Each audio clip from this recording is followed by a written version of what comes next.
Welcome to the walks, which finished Kings Lynn Town 0, Southend United 1. The doors were fully wide open. The return of fans to the walks, it was fantastic to see. 2,683 were here. I have to say probably over 2,000 of those were from Southend. They made an incredible noise. This for a team that's just dropped out of the Football League into the National League and one of the favourites to return. The game was decided by a Sam Dolby goal on 8 minutes. Probably doesn't tell the true story, the scoreline. Lynn manager in Culverhouse sort of suggested that he thought his team deserved to get something out of the game. The problem was that for the first 15 minutes they weren't really at the races and Southend took advantage, but they grew into it.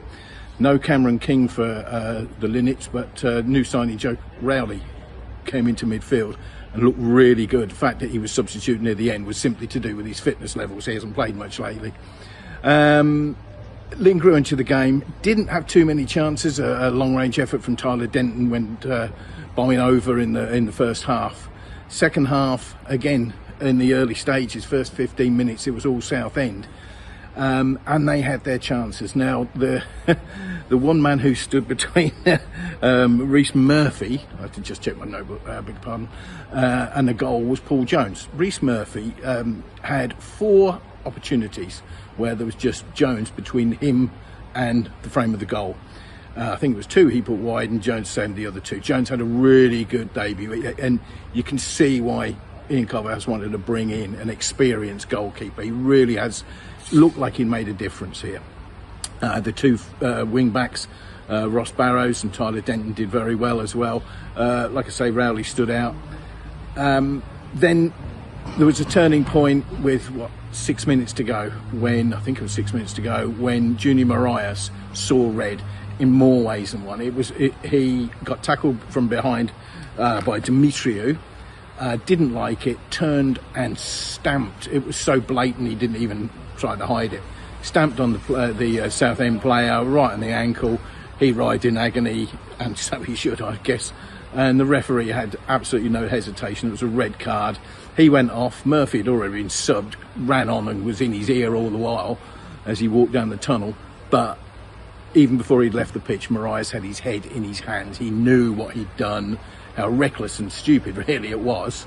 And now he's facing the 3-game ban. Now, Lynn don't need that. They have got a thin squad. Fortunately, they signed Malachi Linton on Friday on loan from Wickham. He's the ex-Lowestoft Town player. Had they not done that, it would have just been Goldo Mateo up front for the trip to Yeovil next Saturday, and the game against Chesterfield at home after that as well. So it was pretty poor form, I think, from Marias. The manager sensibly did a Wenger. Even he said it was a Wenger. Arsene Wenger afterwards and said, I didn't see it, we'll have a look at it on Monday. And I think you'll find Mr. Marias will be sitting there quietly while the riot act is read to him. If not, he ought to. Funnily enough, Lynn really mounted quite a good sort of attempt to save something from the game. Ross Barrows, who, again, I say he had a very good game, headed against the bar. Mateo slid in. I don't think it was really a shot, and a bit of a cross, but that was cleared off the line. But a lot of good possession there, and it just wouldn't come. The goal wouldn't come, and as Ian Culverhouse said afterwards, it is a game of fine margins, and unfortunately those margins went in the way of Southend. I was chatting to their manager Phil Brown, just notebooks down after the game, but I don't think he'd mind me saying that he thought Lynn played pretty well. I think he was quite impressed, but as he has said, the crowd, really 2,000 fans, helped them over the line. It's a bit of a shame that a home game, first game of the season, felt like an away game. I'm sure there are reasons for that, but Lynn should be having more than 800 spectators in here. I'll let them, or you, debate that as you like. It's off to Yeovil then next Saturday. No Marias, don't think there'll be any Cameron King. But now they're a full-time outfit, at least they will now go into what Ian Culverhouse calls the details. They'll look at the minutiae of each game and work out where it went right, where it went wrong. One point he made about the front 2 today was that they didn't play close enough to each other. So they're going to be further apart on Saturday, because one of them will probably be back here while they're in Somerset. But there we go. So signing off, people are now leaving, and I've got a horrible feeling if I don't go with them, I might be locked in.